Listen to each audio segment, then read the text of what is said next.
Buenos días, La Romana. Señores, buenos días, República Dominicana y el mundo. Quiero Desde ahora, en el aire, estas son las mañanitas con Edgar Marrero. Qué bueno, yo quiero recibir en este momento, tal y como habíamos anunciado hace un momentito, a nuestro invitado con quien vamos a estar compartiendo. Y yo decía, bueno, es ex diputado, ex senador, muchas posiciones de mucha importancia y de beneficio para la población en sentido general. Es abogado constitucionalista, entre muchísimas otras cosas más. Quiero recibir a el doctor Frank Martínez, dirigente del Partido Reformista Social Cristiano. Un placer, doctor. Qué bueno tenerlo. Aquí estamos. Qué bueno, un placer tenerlo aquí. Con una nota importante. Sí. Que hoy es el último jueves del mes de marzo. Sí. Es verdad. No, el doctor siempre con su información. Sí, el último doctor, jueves. Un placer tenerlo por aquí. Sufá, Víctor, Perú, un servidor. Faltan otros, pero aquí estamos. Qué bueno. Doctor, vamos a empezar de inmediato, ¿no? Abordándolo con relación a diferentes temas que yo sé que usted... Bueno, antes que, ¿cómo está el Partido Reformista Social Cristiano? ¿Qué está haciendo el partido como tal? Doctor, porque yo veo que el PLD, por ejemplo, está en un proceso de renovación y de escogencia de sus principales figuras, ¿no? Quizás a destiempo.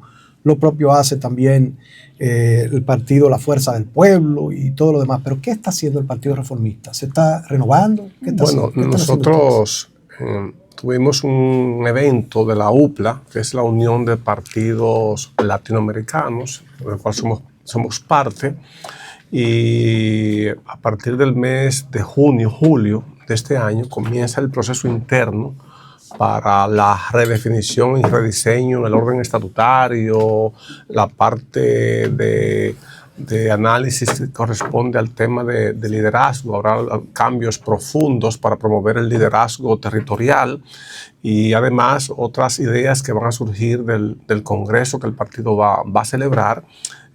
Todavía estamos en un periodo dentro del esquema del proceso electoral, las consecuencias del proceso electoral. Algunos partidos lo hacen de una manera, otros de otra, pero lo importante es que el Partido Reformista tiene conciencia plena de qué vamos a hacer.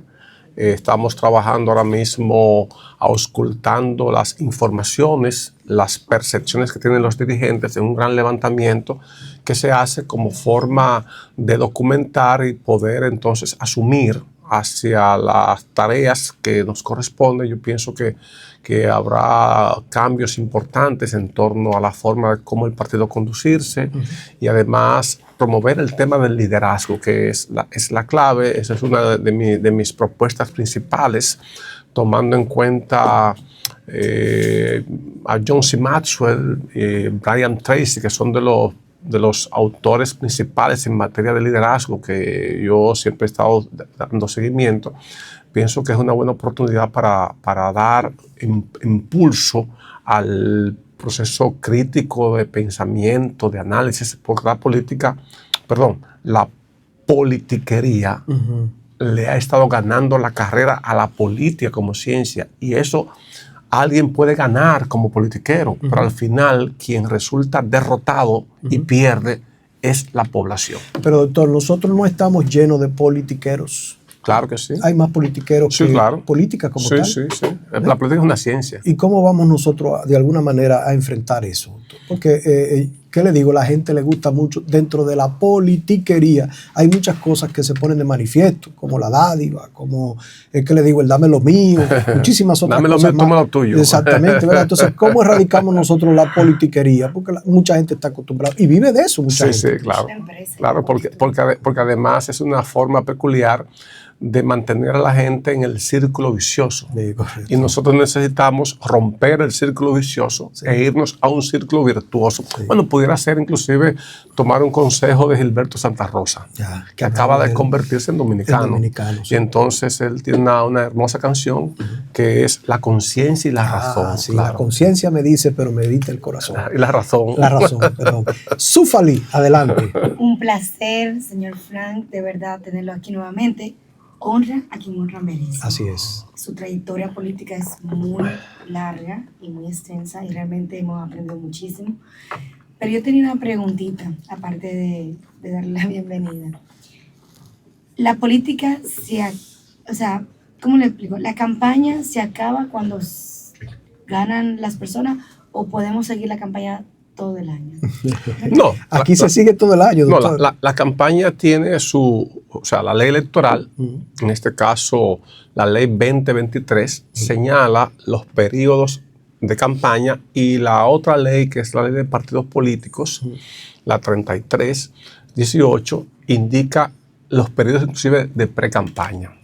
Posiblemente por la falta de acción del órgano, la Junta Central Electoral, que inclusive ha advertido ahora, la Junta ha advertido ya de que no haya campaña a destiempo y no hayan precandidaturas, que se anuncien precandidaturas. Que ya se están anunciando. Sí, se están anunciando ya.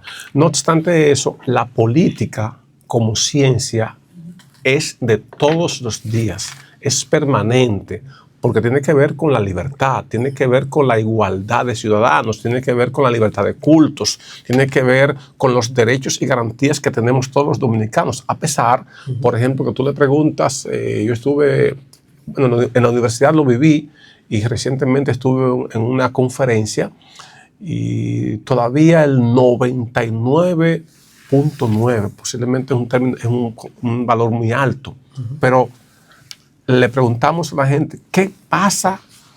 ¿Qué ocurre con el que calla? Y normalmente la respuesta es que otorga. Y eso no es verdad. Porque el que calla no dice nada, o dice algo. Víctor no está diciendo nada. No, pero a veces... No dice nada. Doctor, pero viviendo en un país como el nuestro, muchas veces el silencio se compra. Sí, lo que pasa es que... Y beneficia a muchos. Lo que pasa es que eso es parte de la deformación que nos fueron creando, lo repitieron tantas veces y lo asimilamos como si fuese así. Pero el que calla, desde el punto de vista lógico, no dice nada. De hecho, inclusive es una garantía constitucional. Nadie está obligado a declarar contra sí mismo. Los norteamericanos lo incorporaron desde 1791 y lo recrearon a través de las películas. Nos dijeron, tiene derecho a permanecer callado. Correcto. Todo lo que diga puede ser usado en su contra. Nosotros lo tenemos en República Dominicana, pero obviamente no lo aplicamos porque la autoridad desconoce que eso es una garantía para todas las personas. Doctor, usted mencionó la expresión constitucional, y yo decía hace un momentito, bueno, usted es constitucionalista. De hecho, incluso trabajó o elaboró la Constitución, ¿no? En la elaboración de la Constitución del 2010, ¿verdad? Sí, fui parte del staff. Me correspondió por lo menos coordinar los debates, siendo presidente de la comisión. Ok, hace apenas unos pocos días fue modificada nueva vez la Constitución nuestra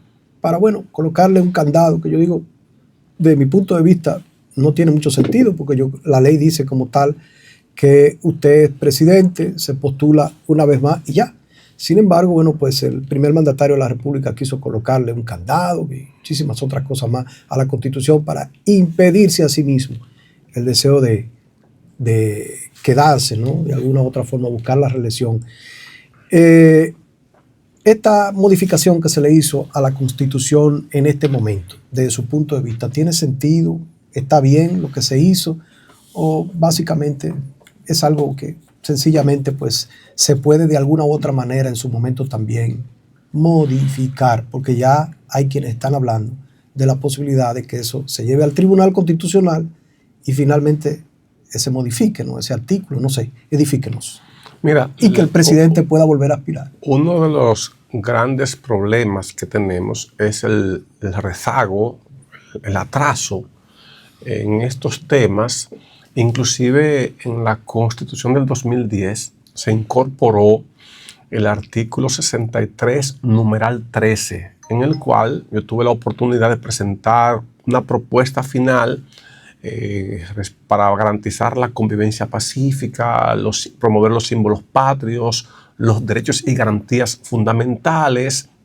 Pero todo esto conlleva a que en la escuela lo incorporemos como parte del currículo. Si a nuestros niños desde muy pequeños lo estamos orientando y lo preparamos para que vivan en una sociedad donde conozcan sus derechos, sus garantías y utilicemos inclusive el lenguaje infantil, lo orientemos. Entonces, ¿qué ocurriría? Que nuestros muchachos van a surgir y cuando sean adultos tendrán mejor desempeño. Tú le preguntas a un policía, ¿cuáles son mis derechos? Te va a decir, a mí no me hable de derechos, yo soy un policía. ¿No conoce los de él? No lo conoce porque tampoco se preparó. Y viene de un vacío en torno a prepararlo para ser ciudadano. Desde el 2010 hasta la fecha, 15 años después, no se ha logrado que el Ministerio de Educación incorpore esto como parte de las garantías. Es más, el exministro, hace como unos 6 meses, llegó a plantear, inclusive, a presentar un recurso de apelación, dijo de apelación, no es apelación, pero en contra de una decisión del Tribunal Superior Administrativo que decía que esto hay que llevarlo y ejecutarlo en las escuelas. Entonces, tenemos ese vacío. Bueno, en algún momento, por circunstancias políticas, Balaguer dijo... Ido a destiempo, doctor. Yo siempre digo eso. Joaquín Balaguer. Sí, ido a destiempo. Dijo, la Constitución es un pedazo de papel siempre y cuando no haya hombres dispuestos a defenderla. Lo que vale en cada ocasión no son las instituciones, sino los hombres. Pero alguien muy osado eliminó toda la parte final y dijo, pero Balaguer dijo que la Constitución es un pedazo de papel. Bueno, si asumimos esto como real, es un pedazo de papel en la medida en que no sabemos aprovechar, aprobar, cumplir, socializar, orientar y preparar a nuestra gente o nuestros niños para que cuando formen una familia haya respeto. Y luego decimos, estamos en contra de los feminicidios. Bueno, pero si no lo preparamos desde el principio del respeto o de la garantía o que haya una oportunidad para el desarrollo. Entonces todo esto hace que la política como ciencia esté a la deriva. Y cuando logramos promover la Constitución, la supremacía de la Constitución, entonces estamos atrás. Entonces eso afecta al conglomerado. Recientemente, hace ya unos años, Zygmunt Bauman escribió un libro que le llaman El mundo líquido y la educación en un mundo líquido. Cuando la educación es líquida, eso hace que no haya ningún tipo de compromiso ni de responsabilidad. Y al final se impone el oportunismo en vez de las oportunidades. La reforma constitucional aparentemente es positiva por el procurador independiente, pero al final quien se impone es el presidente de la República. Correcto. Bueno, no emitió un decreto específico. No, pero tiene una alterna. Una decisión del Consejo de la Magistratura, que es un órgano prácticamente con una nomenclatura donde hay cierta coincidencia con la línea de pensamiento del Ejecutivo, pero finalmente luce que pasó desapercibido esto, porque la gente no va a asimilar, no asimila, porque no nos preparamos. Los partidos políticos no preparan a sus dirigentes, aunque hay escuelas de formación política, aunque la ley de partidos políticos te dice de que tienen que estar abiertas las escuelas de formación política, pero no funcionan y la gente quiere que el inmediatismo sea lo que los oriente, el inmediatismo, las urgencias. Entonces esto daña y afecta todo el tejido, incluyendo el tema. En el siglo XXI ya llevamos 4 reformas. 2002, 2010, 2015, 2024. Pero... Y parecería que vienen más. No, por el momento pienso que no.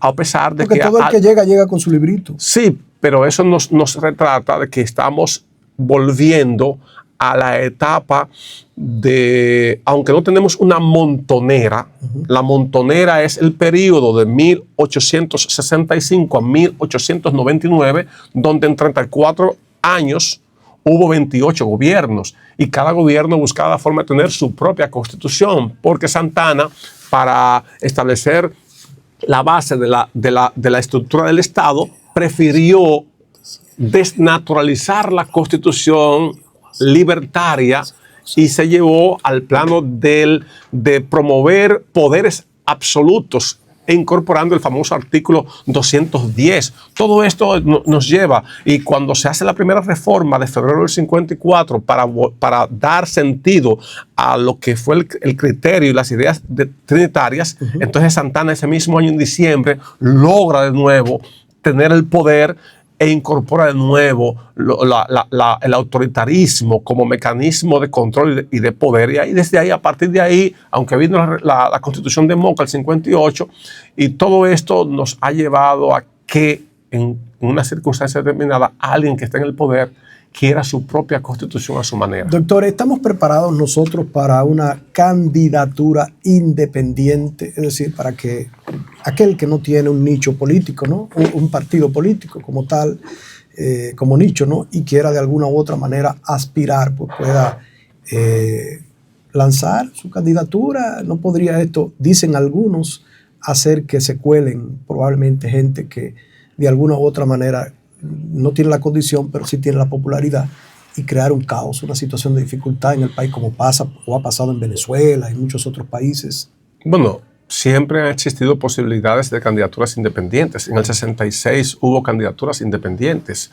En el 68 siempre existe la posibilidad. Obvio que las candidaturas independientes se van a enfrentar con maquinarias electorales en gran medida que funcionan en República Dominicana todavía, pero eso es parte de un derecho que está establecido en la Constitución en el artículo 22, el derecho de elegir y ser elegible. Elegible, no elegido, elegible, elegible. Ese es el concepto que establece la Constitución, y pienso que en una sociedad democrática de libertades, el que quiera asumir una candidatura independiente tendrá la oportunidad de hacerlo partiendo del concepto establecido por la ley.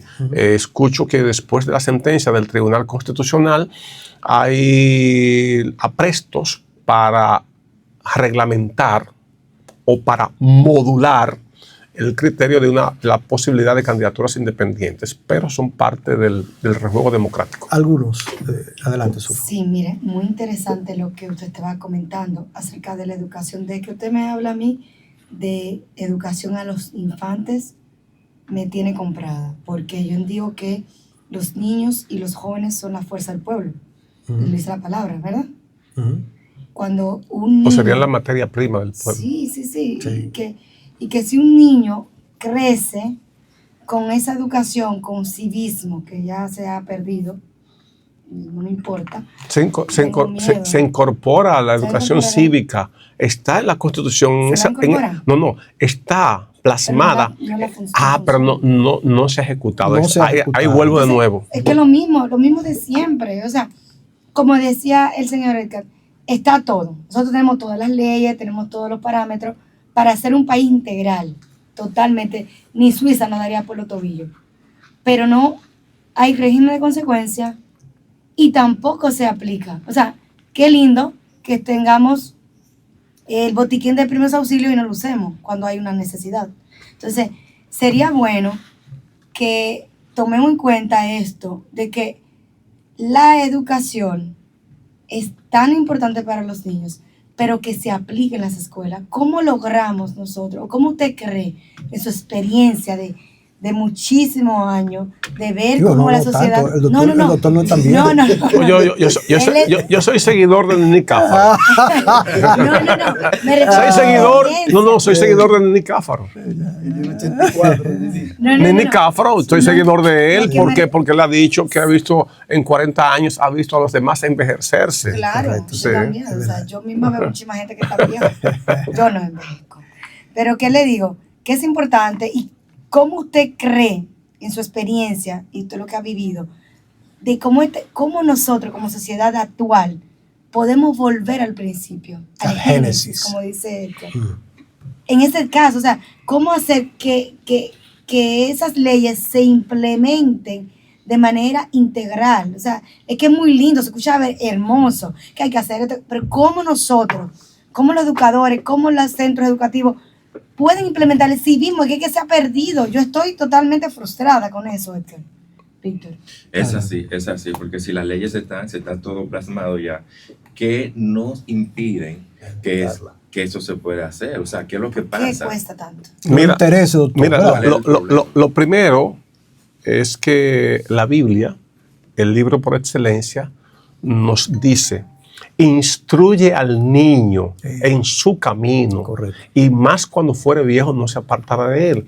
Si nosotros no trabajamos la materia prima que va a ser el futuro de la sociedad, entonces lo estamos haciendo, estamos dando como el principio francés de laissez-faire, dejar hacer, dejar pasar. Y no me importa eso, porque ya yo cumplí, lo traje al mundo. Y después de eso, cuando ya está llegando a cierta edad, le dicen: mira, estoy loco, deseoso porque llegues a los 18 años para soltarte en banda, escúcheme la expresión, para dejarte ver lo que tú quieras hacer. Entonces, esto es parte porque no hay una gran responsabilidad familiar. Tenemos un alto porcentaje de familias monoparentales y familias disfuncionales, y esto hace que el triángulo del desarrollo, que es la familia, la escuela y el entorno o sociedad, que está agravado en un problema, sume a que los actores principales, los protagonistas, estén dando CISAT y asumiendo todo esto. Recientemente he visto un libro, La Gran Transformación, es un libro ya de muchos años, de Carl Polanyi, y me llama la atención por qué nosotros preferimos hacer fuegos artificiales. Y cuando digo fuegos artificiales, me refiero al inmediatismo. Promovemos algo en el momento para lograr un propósito. Y yo vuelvo a reiterar que la política como ciencia debe ser aplicada, porque la politiquería crece cada día más. E inclusive lo he vivido con personas que te dicen, te plantean cosas que están fuera del contexto político, pero la gente piensa que eso es la política, porque hasta una mentira repetida muchas veces se puede asimilar como verdad. Entonces, ahí radica un gran problema. Bueno, veamos Estados Unidos, que es una especie de referencia para las democracias. Inclusive el libro La democracia en América, de Alexis de Tocqueville, es un levantamiento de cómo funcionan las instituciones en ese país. Y desde el principio dijeron: bueno, nosotros vamos a garantizar que hayan, por ejemplo, la enmienda número 5, que tiene que ver con el debido proceso. En algún momento podrá existir alguna amenaza, pero es el cumplimiento. Y en tal sentido, el régimen de consecuencias nos debe llevar a sancionar a aquel que viole la norma, no importa cómo se llame y dónde esté. Entonces, por lo tanto, en la sociedad nuestra la diseñamos con la distorsión del sálvese quien pueda. Nos dijeron desde el principio, desde la zona rural, que el que no tiene padrino, ¿qué le pasa? No sé. Y que se muere moro. Sí, Correcto. El que no tiene padrino. O la forma de tener una cuña. Si tú tienes una cuña... Eso no es aquí, eso es en Japón. Sí, no tienes una cuña, no vas a llegar. Entonces todo esto nos lleva a que la gente prefiera irse por las ramas en vez de empezar por la raíz. El proceso de tener la paciencia necesaria, de entender. Bueno, lo vivimos durante muchos años, ustedes que son jóvenes. El respeto, una mirada de los viejos antes indicaba una admonición: ven acá, tranquilo, espérate. Pero hoy, inclusive, hasta tenemos externalidades que están afectando. O sea, tú buscas un grupo de niños y están jugando Free Fire ahora mismo. Free Fire, en vez de estar promoviendo, garantizando. Y muchos padres dicen: bueno, mi hijo no está tranquilo en la casa, pero está en la habitación, en un mundo digital que los padres no saben lo que está pasando. Entonces, todo esto lleva a que, bueno, y hay que reconocerlo, producto de una deficiencia de Estado, inclusive un buen número de personas dicen que maten a todos los delincuentes. yo no estoy promoviendo que haya delincuentes, pero le estamos inculcando a la gente que matando al otro, aparentemente, tú estás resolviendo un problema, y nuestra sociedad, la sociedad dominicana, se transformó en tan violenta que pasamos del lugar número 70 al lugar 120 en violencia. Y esto lleva a que en cualquier semáforo, tú teniendo la razón, estando en verde, alguien se atraviesa y cruza en rojo, tú lo chocas, y el otro que está en falta saca un bate o un machete o una pistola y comienza a ejecutar, porque tristemente la política ha fallado, y esa política debe estar desde la escuela, desde la casa, con una intervención del Estado. Y esto nos lleva a tener una sociedad, la sociedad del desparpajo. Finalmente, doctor, me gustaría saber, porque está todo implementado, ¿qué realmente le impide al sistema educativo que eso se lleve a cabo? ¿Qué realmente es lo que le impide? Pero recientemente... Eso te lo puedo contestar hasta yo. No. Recientemente hubo una declaración. Tenemos 2 gestiones fallidas, doctor. Varias. El ministro administrativo de la presidencia, Andrés Bautista, ha dicho una gran verdad. Lo que pasa es que cuando tenemos las sociedades líquidas, el sensacionalismo funciona por encima de la cuestión de la razón. Él dijo, es que estamos haciendo una gran inversión en educación, y hoy, aunque él no dijo así, hoy estamos en el último lugar de las pruebas internacionales PISA y las pruebas GRED. Sí. Entonces, ¿por qué? El presupuesto de educación para este año es del 4%, ¿no? Sí, pero sí, ese 4%, ¿sabe cuánto es? 311,000 millones de pesos. Mucho cuarto. Demasiado dinero. O sea que hay dinero, mucho dinero. Está en la normativa, está el dinero, entonces, ¿qué pasa? Una falla estructural. Ya. Posiblemente no esté la respuesta ahí, pero hay un libro muy bueno que me llama la atención. Se llama ¿Por qué fracasan los países? Ya. Los orígenes del poder, la pobreza y la prosperidad. Es de Daron Acemoglu y James Robinson, que acaban de ganar el Premio Nobel de Economía del 2024. Cree, de la unión del Ministerio de Educación y la MESI? Bueno, no solo es la fusión de un ministerio a otro, es la cultura y la forma como vamos a implementar las políticas públicas y el derecho a la educación, sobre todo la igualdad de acceso y la igualdad de contenido, que son 2 factores que influyen. ¿Por qué? Porque si el hijo tuyo va a la escuela a los 2 años y el hijo de un pobre va a los 6 años, ahí empieza una gran diferencia y una enorme desigualdad que va a repercutir en toda la sociedad. Doctor, Yaidu tiene una pregunta. Yo tengo 2. Sí. Realmente son 3, doctor. Pero... Don Frank, de nuevo, gracias por estar con nosotros aquí. Le admiro muchísimo. Me gustaría saber si pudiéramos, dentro de la campaña política que se avecine, cuando lleguen, si podríamos implementar, buscar la forma de educar a la gente y hacerle saber lo importante de tener líderes preparados. Porque lamentablemente estamos viendo gente que nos están dirigiendo que muchas veces saben menos que nosotros mismos. Entonces no hay forma de yo respetar a una gente que está delirando, obviamente, en lo que ejecuta, donde tenemos personas preparadas. Lo digo porque en estos días se sentó un concejal ahí que es un individuo sumamente preparado, que inmediatamente todos estuvimos de acuerdo aquí diciendo, oye, si hubieran 13 hombres así en el ayuntamiento, las cosas fueran diferentes. Conocemos la trayectoria suya y sabemos de que el pueblo de La Romana se está perdiendo tener un buen líder. Entonces, ¿qué podemos hacer? No, el líder lo tiene, lo que pasa es que La Romana... No, yo quiero hacerte una pequeña observación, si me permite. Sí. Dijiste en la campaña electoral. Sí. La campaña electoral es un periodo donde los niveles emocionales y la pasión se encienden. Y esto no debe ser de campaña electoral, debe ser de un proceso constante y permanente desde la niñez, que preparemos sobre derechos y deberes.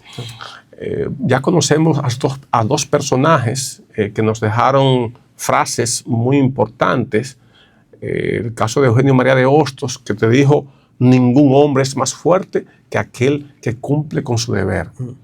Y el respeto al derecho ajeno es la paz. Entonces, todo esto hace que de una manera u otra tengamos las herramientas, pero preferimos la politiquería frente a la política. Y esto conlleva en gran medida todo este proceso de descomposición social que hace que alguien pueda ganar las elecciones utilizando mecanismos, pero al final, en 3 meses, 4 meses, va a ocurrir lo que está pasando en Centroamérica. Fíjate que el caso Bukele es un caso que es como especie de un referente, porque la sociedad de El Salvador fracasó, colapsó, y ha fracasado Honduras, y la pobreza se ha ido expandiendo por doquier, y entonces estamos teniendo gobiernos de minoría que en poco tiempo terminan ante el pueblo rechazado. La gente dice: es que los políticos vienen por aquí en campaña, porque la gente también aprovecha la campaña para una serie de actuaciones que hace que el que está en esta actividad diga: bueno, tú te estás aprovechando ahora y luego me toca a mí. Eso no es aconsejable, porque el tema de la preparación, de la formación, de la capacitación, de la información, por ejemplo, aquí el 99.9% no conoce de cuánto es el presupuesto general del Estado, tampoco conoce de cuánto es el presupuesto del ayuntamiento que le está pagando los impuestos. Entonces, es un gran problema.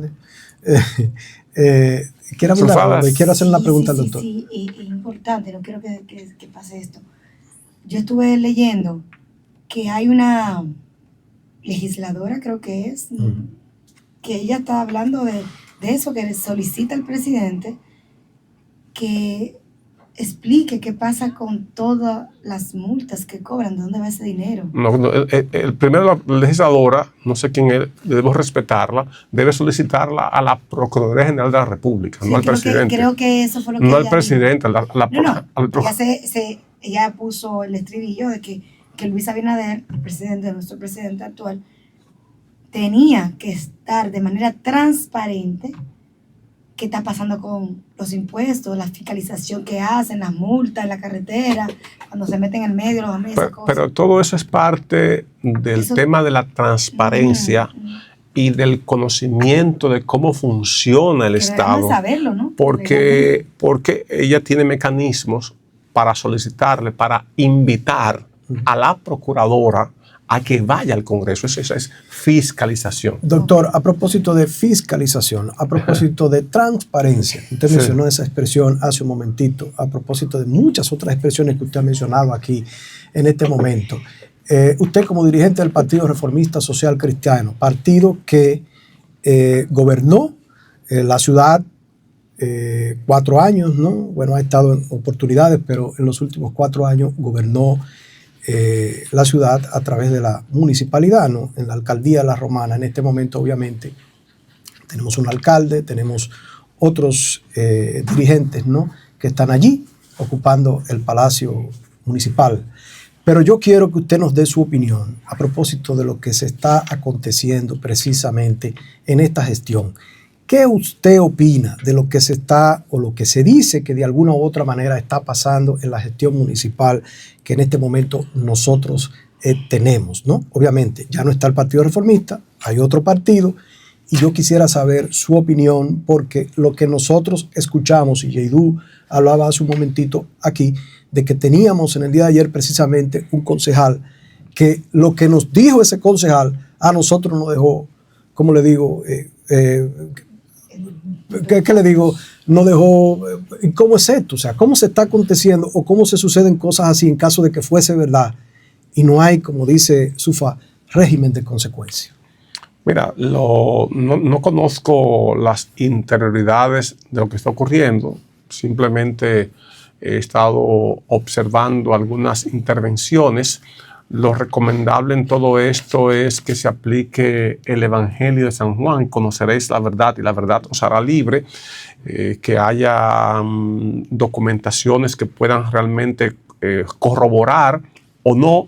Y en ese sentido pienso que lo recomendable es que la población se mantenga atenta a los eventos, acontecimientos.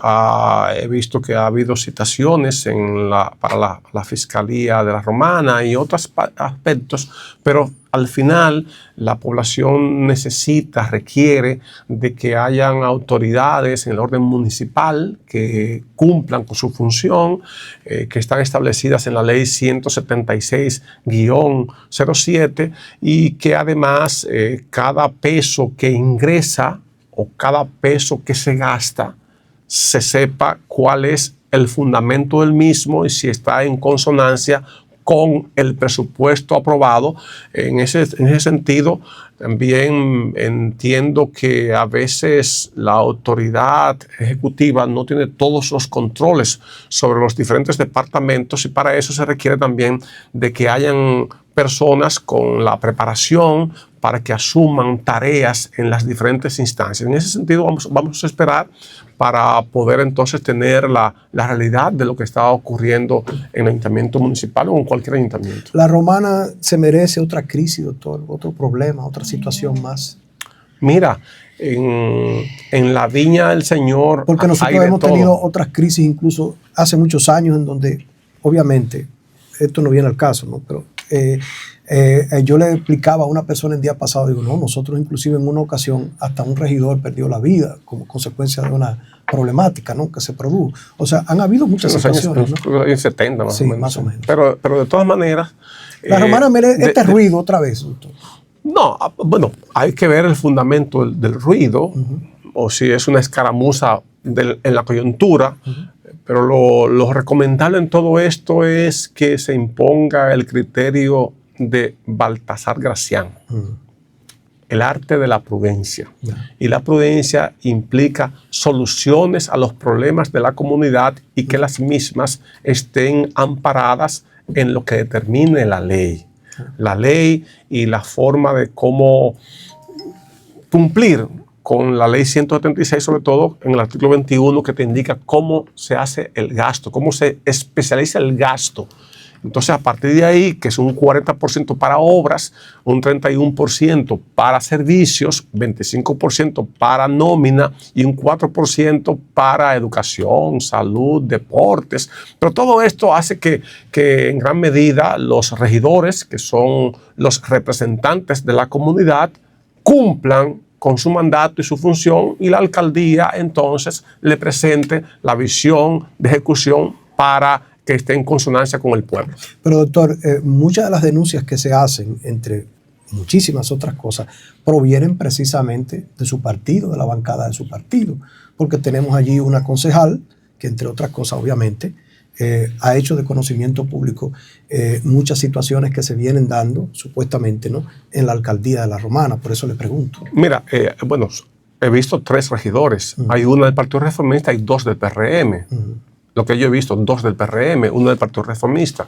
En los próximos días nosotros vamos a hacer una reunión, pero tenemos 3 regidores, para entonces con ellos conocer de cerca más detalles, ver realmente si la documentación, he visto que la alcaldía dice, alguien cercano a la alcaldía dice que la documentación es irregular, es ilícita, que no tiene fundamento. Entonces vamos a conocer ya los detalles, con el cuidado necesario para no lanzar ningún tipo de imputación que no esté infundada. En mi caso, con años ya como abogado, dicen que todo aquel que alega un hecho tiene que probarlo. Entonces, en ese sentido, vamos a ver la realidad de la... Yo le voy a dar la palabra a Víctor en un segundito, pero doctor, yo quiero que usted me resuma en 2 minutos una sola cosa. 2 minutos. Sí, en 2 minutos una sola cosa. Yo decía hace un momentito, bueno, el Palacio Municipal obviamente fue gobernado durante los últimos 4 años pasados por el Partido Reformista Social Cristiano. Ahora lo gobierna otro partido. Yo quiero que usted me dé su opinión a propósito de, si comparamos una cosa y otra, ¿la actual gestión municipal es buena desde su punto de vista? ¿Está haciendo un buen trabajo? Mira, yo no todavía, por asunto de, no se ha cumplido un año, normalmente en el plan estratégico que hacemos evaluaciones constantes. La evaluación es un asunto de percepción, no me gusta entrar en percepciones de coyuntura, pero vamos a esperar, el tiempo dirá en los próximos, antes de agosto estamos haciendo evaluaciones para ver cómo la gente percibe una gestión y otra. Ok, adelante, Víctor. Doctor, varias personas me han expresado la preocupación que tienen por el tráfico de la Romana. Que está ¿Se refiere al terrible. tránsito? El tráfico, los tapones y eso que como está aquí en la Romana. viabilidad. Entonces, si le agregamos a eso el problema de los semáforos y el camión de la basura, que siempre está en el medio y hace un tremendo tapón.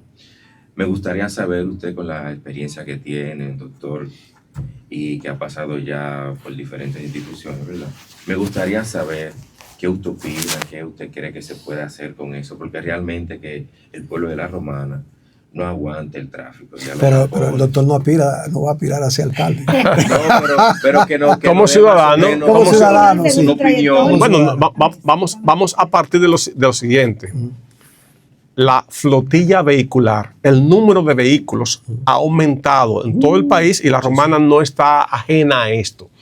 Tenemos ahora más vehículos con las mismas calles y evidentemente que esto conlleva la participación del Instituto Nacional de Tránsito Terrestre, conlleva la participación del ayuntamiento y tenemos los conductores privados y también tenemos el tema del transporte público. Todo esto hace que de una manera u otra convergen en el mismo escenario un número alto de vehículos y esto debe llevarnos a hacer el rediseño estructural de cómo vamos a comportarnos respecto al tránsito. Por ejemplo, el semáforo, cuando no se está cumpliendo, una gran parte de conductores empezó con los motoconchos, pero ya hay una enorme cantidad de gente conduciendo que no le importa el semáforo, algunos todavía se paran, pero otros están pasando. Entonces todo esto hace que el tema del tránsito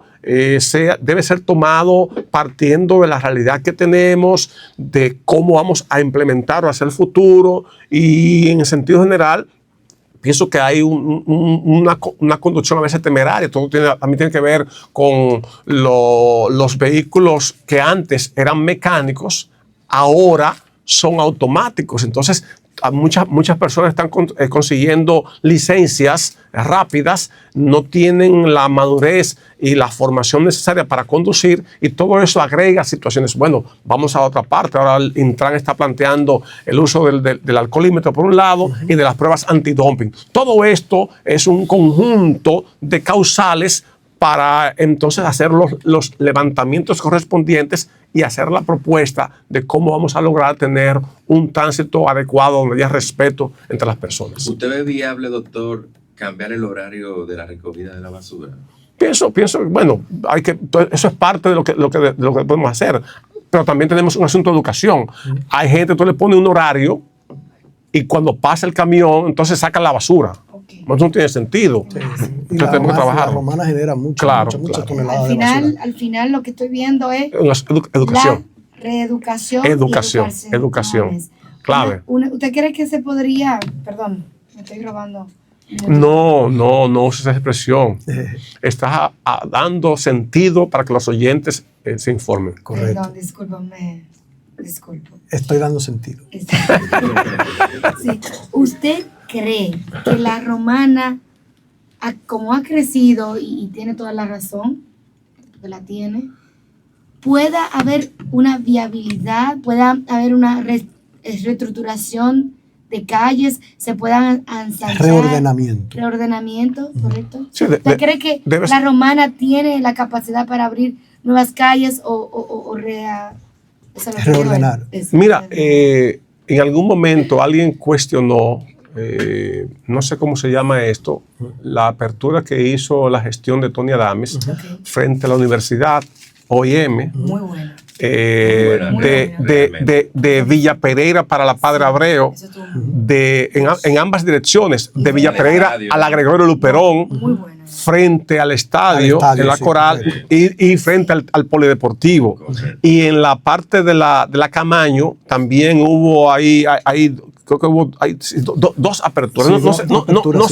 no sé cómo se llama. Sí, Me sí, merece un verdad, aplauso, verdad. Y alguien cuestionó, pero si alguien se para ahí en esos lugares para ver la cantidad de vehículos que circulan por esas áreas, el problema fuera más grave todavía. Mira, tenemos un gran problema porque tenemos una enorme cantidad de vehículos, sobre todo que hay que reconocer el tema de la movilidad social. ¿Cuál? O una persona que tiene su trabajo, que accesa a un empleo, que logra una profesión o que logra que un familiar le envíe recursos y compra su vehículo. Bueno, los bancos tienen ferias y hay facilidades de crédito. Un amigo me dice, bueno, a veces duran 3 meses. Bueno, no importa el término, es un asunto de ideas. Entonces, todo esto conlleva a que la flotilla vehicular, la cantidad de vehículos que tenemos, está posiblemente por encima del espacio territorial. Recientemente yo escuché al arquitecto Memo Mejía, que tiene la preparación, sobre todo en muchas áreas, pero sobre todo en esa, planteando alternativas para el rediseño de la circulación vehicular, porque de lo contrario, yo hice una propuesta en la campaña que pasó desapercibida, la gente la oyó pero no la escuchó, respecto al ir haciendo los elevados en la Padre Abreu, en la Gregorio Luperón, en la Puerta 8, en la entrada de San Carlos, abrir otra entrada porque en San Carlos, porque la ciudad nos creció hacia el norte, vía San Carlos y toda esa área.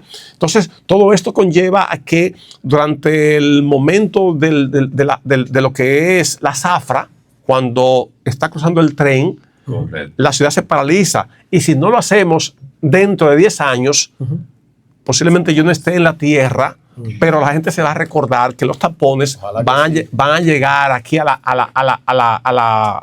la Avenida Libertad. sí, y van a llegar aquí a la rotonda. Y entonces la ciudad se va a entaponar y no vamos a poder cruzar del sur hacia el norte ni del norte hacia el sur. Es una canción de New York Band. Sí, de New York Band. Imagínese usted que eso pase, doctor, en un momento como en el que estamos ahora, ¿no? Que atravesamos ahora, en donde la mala programación de los semáforos de la Romana, que en su gran mayoría no sirven ninguno. Yo tengo la solución. En la Teresa Toda, por ejemplo, la fila de vehículos en la mañana llega casi a Cuarón. Sí, por la mala programación. Y tenemos tapones ya a las famosas horas picos. Estamos teniendo tapones en la Romana, y eso es ahora, y va a seguir creciendo y continuará entonces en los próximos 10 años. Yo tengo la solución. Y el a ese puente problema. de Charles Brown. También. Eso es una locura. Yo lo he visto en la tarde Doctor, también. Yo tengo la solución al problema vehicular aquí en la República Dominicana. Sí, la guaguita, que No, lleguen hasta un no. lugar específico, y punto. Ponerlo sacarlo sonata, por lo menos 3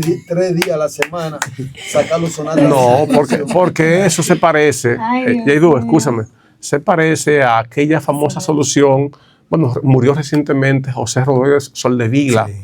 Cuando pasó el ciclón David y la tormenta Federico, entonces vino mosquitos, un enjambre de mosquitos Había que por matar un doquier, mosquito cada y él quien. pidió que si que los dominicanos mataban 5 mosquitos al día, Sí, iban a terminar con mosquitos. Tremendo, ¿no?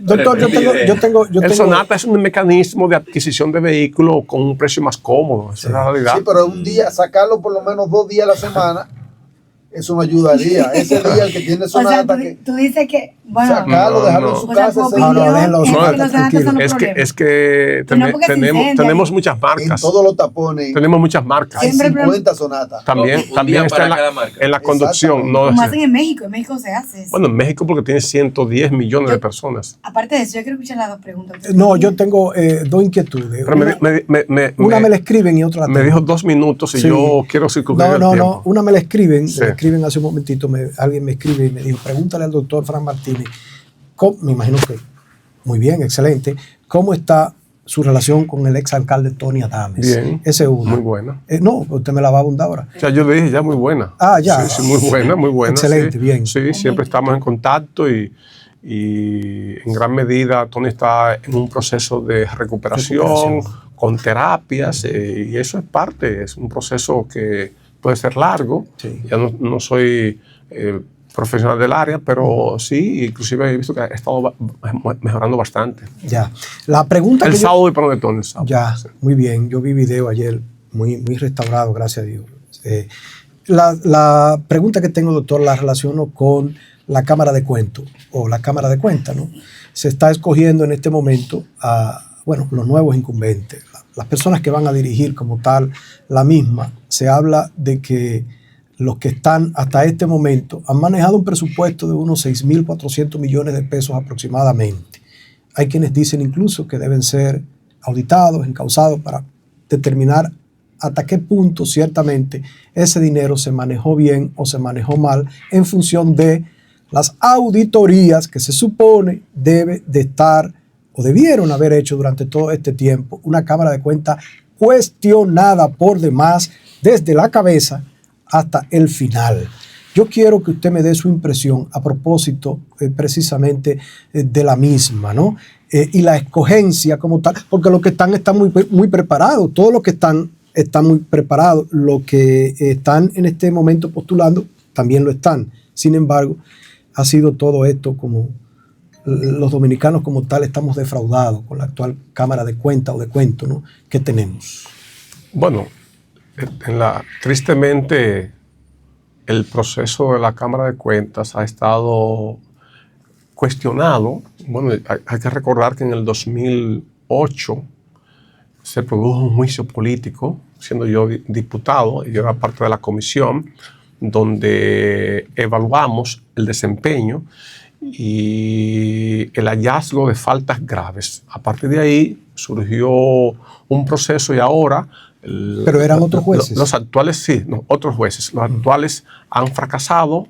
En el día de ayer la Cámara de Diputados hizo la preselección de las ternas, 5 ternas, escogió para presentarlo al Senado de la República, quien va a escoger. El Senado es que tiene la facultad para escoger a los miembros de la Cámara de Cuentas.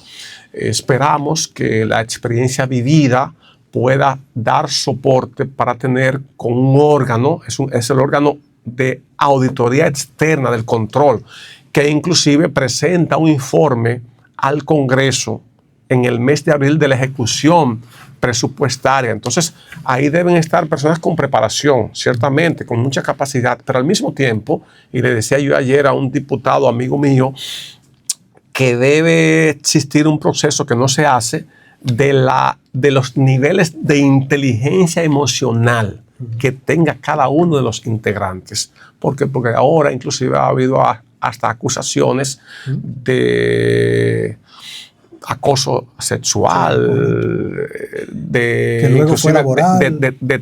términos que no encajan en lo que debe ser la convivencia de órganos plurales. No hay tolerancia, que es otro de los elementos a incorporar, y entonces todo esto nos lleva a que fracasen nuestras instituciones.